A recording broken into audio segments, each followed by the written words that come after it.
So real quick, since we're talking about breakups, I'm thinking about talking about the latest breakup out here and circling around social media, that DDJ and that Halle, Mermaid. Oh, okay. I don't know if you ever watched The Mermaid. I haven't, the new Mermaid movie that came out, Halle Bailey.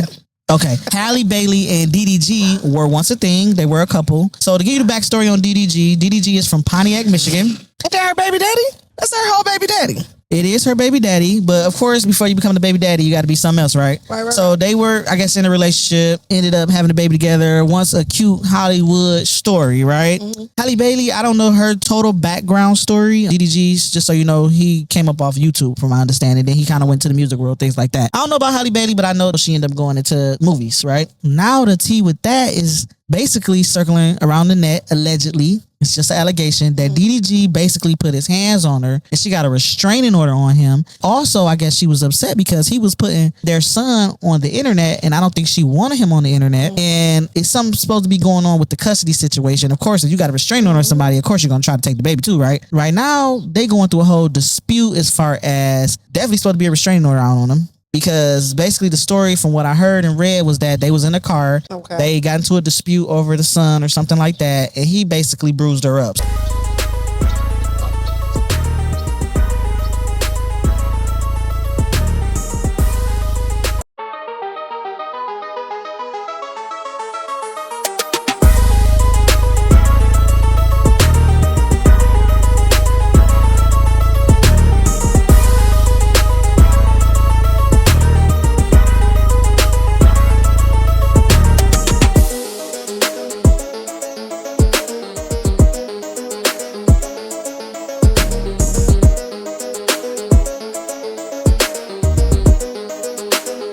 Another current event, just hilarious. She came down to Detroit, Michigan, downtown Detroit, Michigan, to the One Mic, which is supposed to be Mike Epps Club or sponsored by Mike Epps, or he's the owner or what have you. Really? But it's like he has other owners in place. I don't know if it's by his choice or he's the owner of the building and they hire who they want to hire. But long story short, Jess Hilarious was treated fairly. She felt like her fans were treated unfairly. She came down to do a show. She has a certain set price that they're going to charge for a show, but she does meet and greet on the side for her fans. That's her money. So she felt like the owners and other people were involving themselves in her part of the share, which is she charged a certain price. They were trying to make money off the price she charged by charging a few dollars more to what she already came up with. So she said it's very bad business. This is why people are not buying the meet and greet tickets. It's because you guys are upping the price. So at first she didn't know that. She's in a club like, what's going on here? Why no one is buying these tickets to only find out? They was making money on the side, baby. It was a whole scandal. It was scandal. A hoodwink. She was bamboozled. And so was her fans. And she was not okay with that. Janky promotion.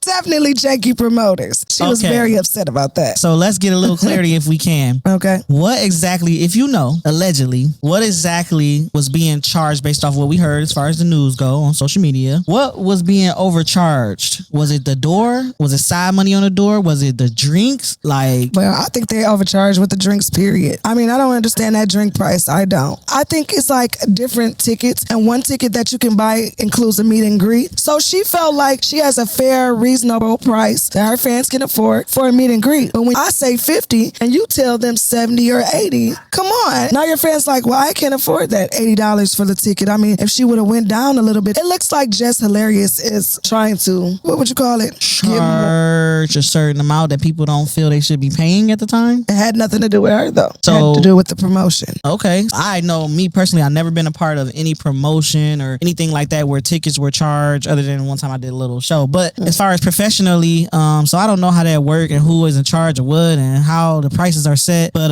it sounds like some management / something is going wrong. She said that she were approached by numerous different people that were not in on a promotion or the deals that were made. She said some security, first he was the owner and then he was the security and then he said he was a cop, and they were trying to shut down her whole meet and greet. And her husband, I believe, I don't know if they're married yet, but he stepped him like, hold on, you're walking up on my girl, because he claimed to all of a sudden be an officer and he was just going to put her out the club. So she was just like, never again. Wow. And shout out to the Punchline because she said she did a show at the Punchline, which I believe is in Southfield, Michigan, and she said they do great business and she should have went back there. Got it. So basically it was a bad business management situation, or whoever was running the club at the time didn't do that much of a professional job, I guess, is what she was getting at. And she was unhappy with it. And it happens, we are where we are, and it's different states, it's different areas where people do things differently, and communication, which is key all the time, can fail. That's just an unfortunate situation. We glad that she said she went to Punchline. She had a better outcome with No, she said she did a show at Punchline before, and she wished she would have took her show back to there because she got treated the right way. The deals were better. She got what she needed to get done. This is her job. So one mic, she didn't accomplish that with them. A lot of people had their hands in a lot of different things that she didn't even talk to, sit down with. She never really figured out who is the owner, the manager. It was so many people involved, and they were overpricing everything, the drinks and everything. Understood. I mean, it happens. Yeah. It happens. Unfortunately. Bad business. Just a bad business situation. Thank you, promoters. Bad communication. But glad it didn't go no further than that. Just an experience, and then you can move on, right? Right.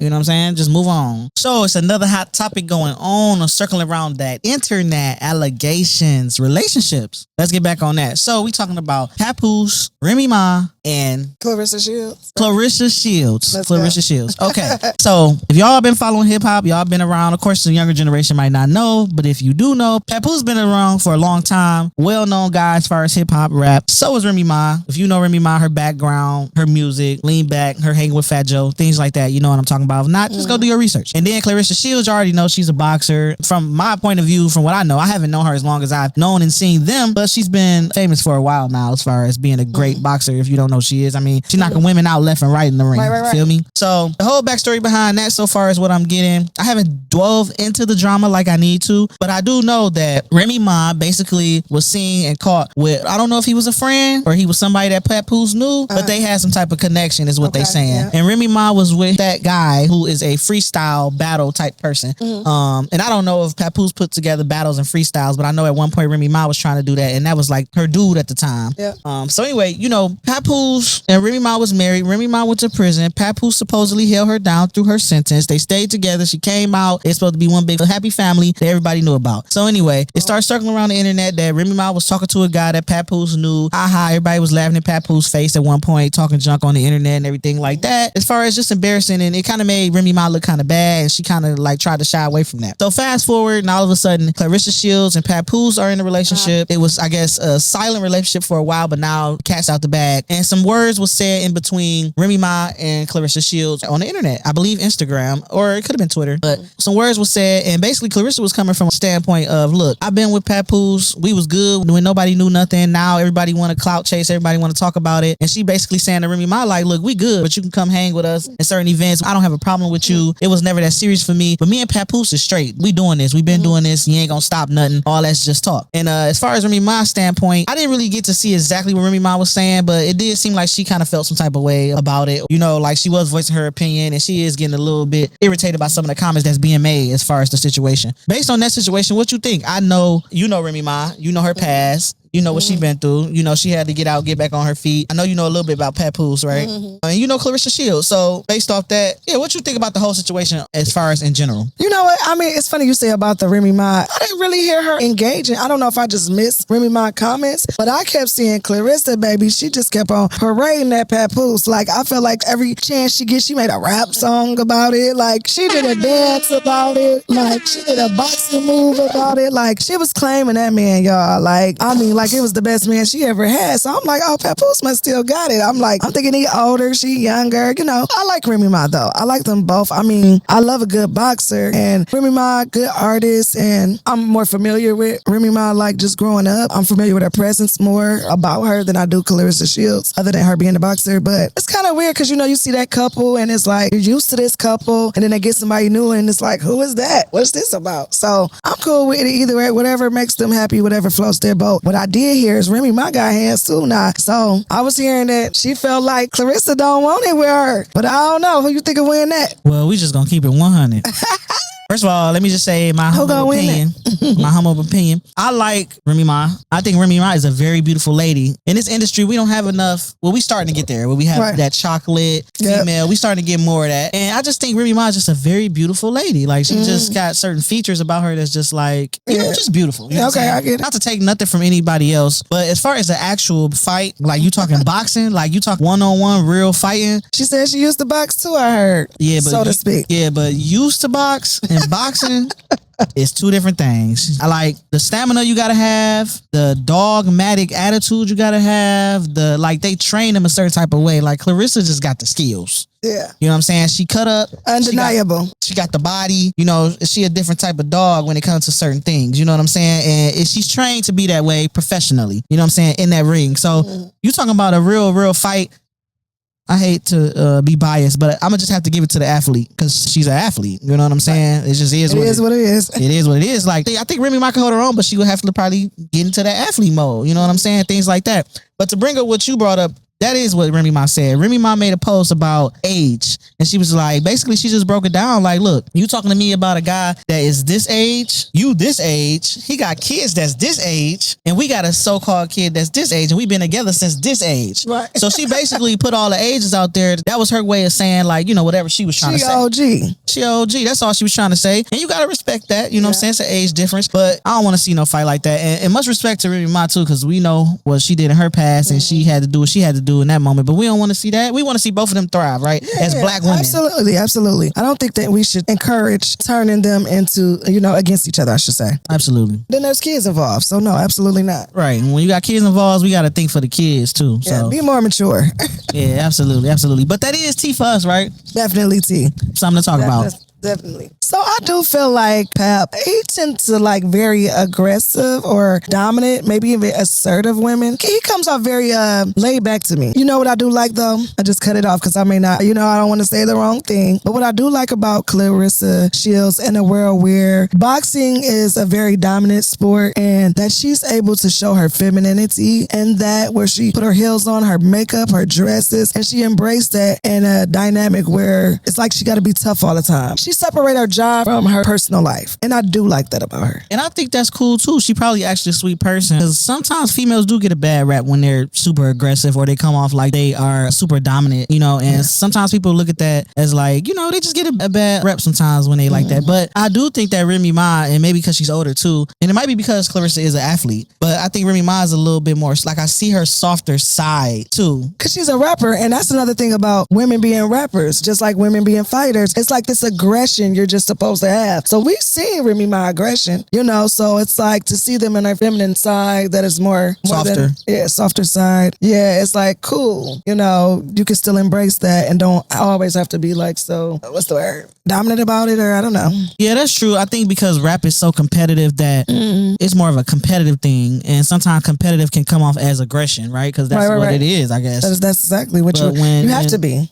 Yeah. To compete. But when you sit down and you get to see like the interviews or you get to see them talking, you kind of get to see a side of them that's like, okay, this person probably is a nice person, a sweeter type person, but because of the music, they have to put on a persona. It's like same thing with the men. They got to put on a persona, be more aggressive and things like that. But it's like you said, it's harder for women because they get judged harder. Like you get judged harder. That's what I mean when I think about him and his character, what he shows of himself now behind closed doors. I don't know. He may be very, very dominant. I take him as dominant, but in a more quieter factor. But maybe because he might express himself more loudly behind closed doors. You know, his women tend to be a little more blunt or outgoing than he is, if you notice. That's facts. He definitely come off as chill. But I will say this, Claressa Shields put out there that basically she done caught so many bags messing with him. What does that mean? Well, from my understanding, money. You know what I'm saying? Like as far as bookings or whatever it is that he do, I don't know what all he do. I don't know if he's a manager or he's into management. I don't know what all he does. You know how to shoot the moves. Exactly. But she said he wasn't her manager. This is what she said online. This is what was on her social media. I don't know if it's from her, but it was on there. That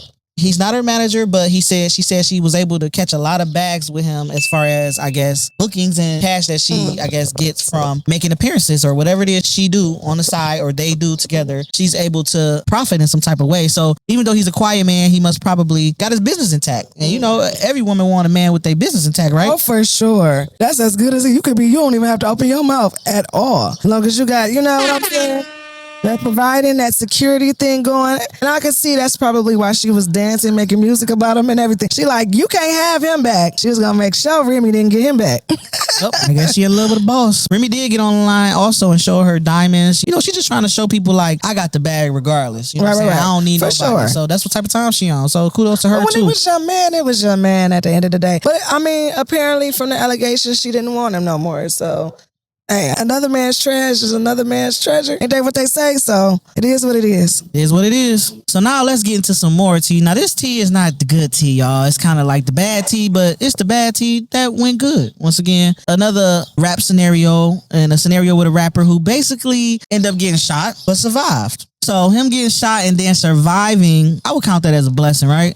Yeah, that's what's up. But however, what ended up happening, from my understanding, was that they were in the city in which they came from, which is the city of Detroit, right? And within that city, I don't know where they were going, what they were doing. This is all allegations, right? Things we read on the internet, how we get the tea. And his vehicle was shot at. I guess the vehicle he was in, they said it was a targeted shooting. They said it was about 20-something shell casings, all right, that the officers picked up, found, and was able to accumulate from this scene. However, the person who was getting shot at, even though they got shot at a lot, they only got, I think, hit twice or something like that. And not only did they get hit twice, they actually showed up to a concert 2 days later from a famous Detroit rapper, 42 Doug concert, with his arm in a cast, but standing, rapping, walking, talking, and still in one piece as far as his body. You know what I'm saying? So that's different. Now, I did want to point out, I didn't know nothing about the shooting until I seen his arm in the cast, and I eventually Googled it, and I'm like, whoa. All right, what's going on here? Exactly, because unfortunately, we live in a time today where I don't know if the streets getting into rap or if the rappers getting to the streets or what's going on, but these rappers is getting shot at. So as soon as you see a rapper, whether they're in a wheelchair, in a cast, walking funny, you automatically assume this rapper probably got shot. Based on that information, how do you feel or what do you think about rappers getting shot, not just shot at, but getting shot in places that they're from? Because Skilla Baby is from Detroit. Is it a matter of, should the rapper move out of Detroit? Should the rapper move a certain type of way? Stay out of certain areas? I don't know. Like, first of all, glad to hear that Skilla Baby is okay, of course, because nobody wants to see anybody completely hurt from any type of shooting. But, you know, what you think as far as that goes? Well, you know, I'm a firm believer in any type of business that you do, you know, you need to secure that, I should say. And when I say that, whether it be the places you go, the things that you say, the things that you might do, it's very important to keep a business mindset and to keep your money flowing the way that you need it to flow, you know. I guess with that being said, I do think that maybe certain things should be in place. Maybe he shouldn't be in certain areas. Maybe he shouldn't be riding by himself. Now, I don't know his intentions or what the case may be where he feel like, I'm from this hood and I'm good, or I'm from Detroit and I'm good. You know, that might not always be the case because you're not the person that you used to be before the fame. Well, you might be that person, but others don't look at you that way, you know? So I think you just need to protect your goal. And also, I'm wondering, could he afford, because I heard a couple people saying, like, why you don't have security and why he just, you know, out here like this. Although I don't know the story, I heard a couple of stories, but I'm like, who knows if he can afford all those things that come with that lifestyle, you know? There's a lot of people that need to be paid, including yourself. So I don't know if it's a budget thing or what, but. Well, I'm not sure. It could be multiple things. It could be, like you said, it could be a budget thing, or it could be wanting to be alone thing. It could be I'm from here, so I'm good. It's not even about being from here, because you can go to somewhere you never been and be in danger, you know. But at the end of the day, if you do have that type of cash and you can afford security, that'll work. But let's just be real. In a case like this, where somebody supposedly shot 20 times, security might not have mattered in that case. You know what I'm saying? And I'm not trying to be funny. It's just like one of them things where they said a person just pulled up on the side and just got the going. So in those cases, you hear them cases all the time. Sometimes having a security guard won't save your life. You know what I'm saying? That's more of a, if you out and somebody, a fan, run up on you, of course you want to have security. You know what I'm saying? But you riding down the street just on some regular degular and you get fired at. I mean, a situation like that doesn't sound like a regular degular. That seemed intentional. You know, like something happened prior to this. I think everybody want to know what's the real story, because, I mean, who just pulls up and shoots 20 times? So it's like, what's really going on? The world may want to know. Who knows what it was? Who knows? You know what I'm saying? Sure. Whatever it was, I hope it gets handled and stuff, because nobody want to see another rapper fall from grace when they make it to a certain level, you know, because people have fans, you know. So I do hope it gets settled and handled, and just thankfully he didn't pass in the situation, but it's like the Nipsey Hussle thing. Sometimes people want to have their friends and family around as protection. And Nipsey Hussle was right in front of one of the stores him and his, I guess, brother owned at the time. He was around people he knew his whole life, and he felt like he was safe. And unfortunately, it was that one person who felt some type of way at the time who took his life. Because not only are certain people sometimes feeling some type of way, it's just when you reach a certain amount of success and they haven't, it just makes them even madder. You know what I'm saying? Yeah. And when you do certain things and you might not be trying to even offend that person, sometimes they could just get jealous and act out of jealousy. So not saying that's the only reason why Nipsey not here or only reason why rappers do get shot, but it's a common thing nowadays that rappers get shot, and it's also a common thing that rappers get shot in their own city in which they are from. Because that's where you feel like you're at home, you know? That's like being in the house and your brother, your sister, that same mom and dad shoots you, you know? Like, even though he doesn't know everybody that's from that city, I'm sure, like each individual, but it's the fact that you feel like this is home everywhere you go. It is, and you should, and I feel like everybody should be able to come home and lay their head, but at the same time, you just don't know what people have been through and what's been going on, and it's a lot to people's stories sometimes. And unfortunately, we just live in a world where everything ain't good, everything ain't sweet. You know what I'm saying? Everything ain't sweet, just is what it is. But if you can't come up with an answer, it's a publicity stunt.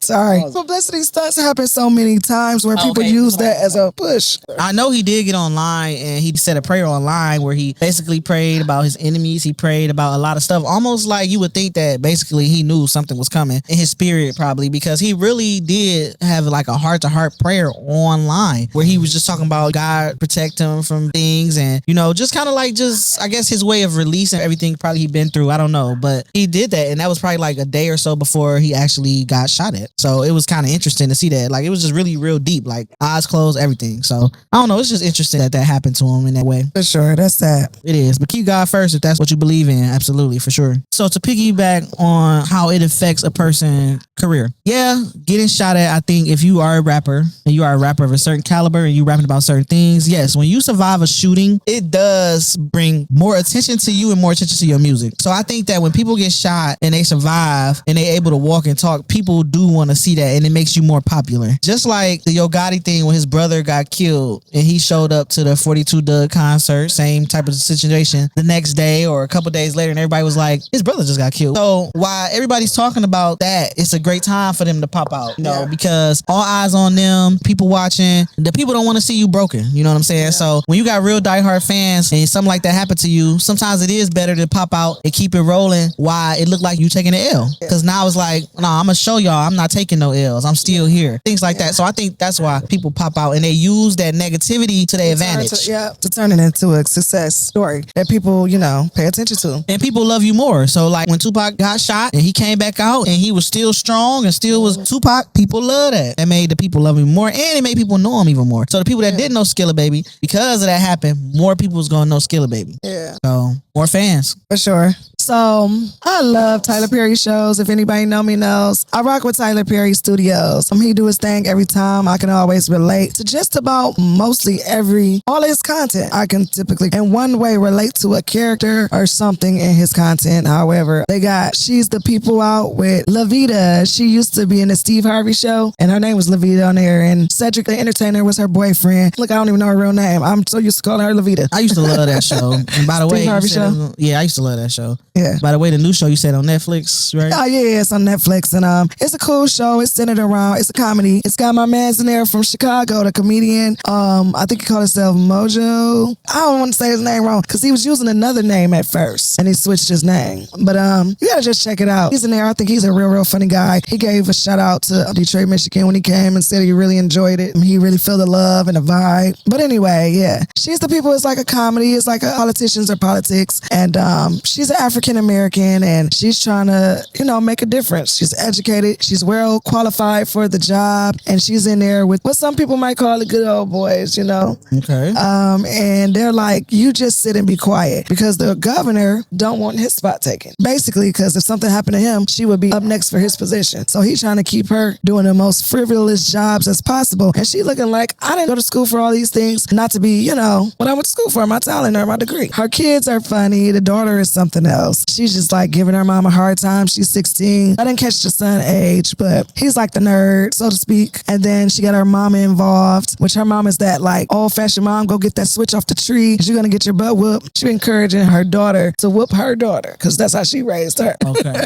So it sounds like to me that this show is different from what Tyler Perry is used to putting out, because a lot of Tyler Perry shows, movies, and old school plays, well, he did have a lot of comedies back then. He did have a lot of comedies, but he had a lot of dramas too, especially when it came to Hollywood. So I'm glad he kind of switching it up a little bit, giving us a different insight. I'm not a big Tyler Perry follower, so no, I don't know all of his stuff, but this is different from what I'm used to seeing as far as the drama and the, you know, that stuff that make you cry, you know, the black drama, you know, that he usually put out. So I'm glad it's something different for the viewers to watch. Definitely want to check it out. It definitely sounds like it's a cool show, family oriented show, kind of like the old shows we used to get back in the day. Matter of fact, the mother is the mother on the Family Matters. Do you remember the Family Matters? Second mom. No. They had two moms, so it was the first mom. I think that was the Fresh Prince that had the two moms. The Family Matters is the one with Steve Urkel.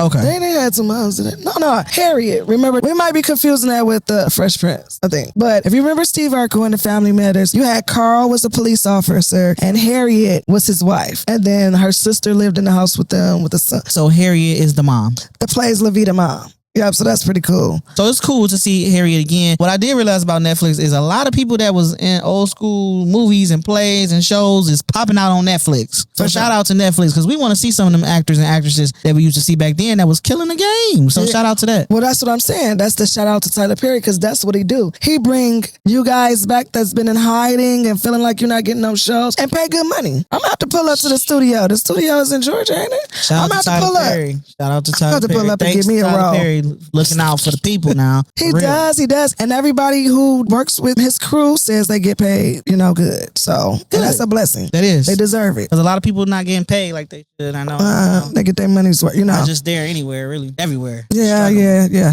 For sure. I said, I need to pull up to the studio. You can find me a spot, a waitress or something in one of your upcoming movies.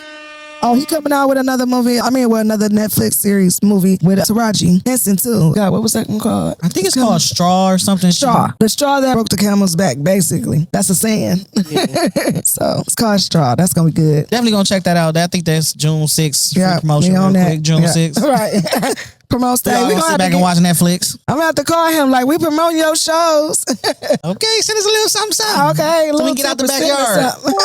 Let's go. Get us out the backyard, Tyler. Come on, let's go, Tyler. We rock with you. All right, so you guys, we're gonna wrap it up. This was the Memorial Day backyard edition. It's gonna be a couple days late because we had to do a reshoot because we had some technical difficulties. But it's coming, y'all. We glad y'all checked us out. You glad y'all stayed. Make sure y'all remember to like, y'all comment, y'all subscribe. We need y'all to get the latest and the greatest updates from the IIC podcast. And the more you watch, the more you share, the more we gonna get y'all. Let's go. See you next time. Next time.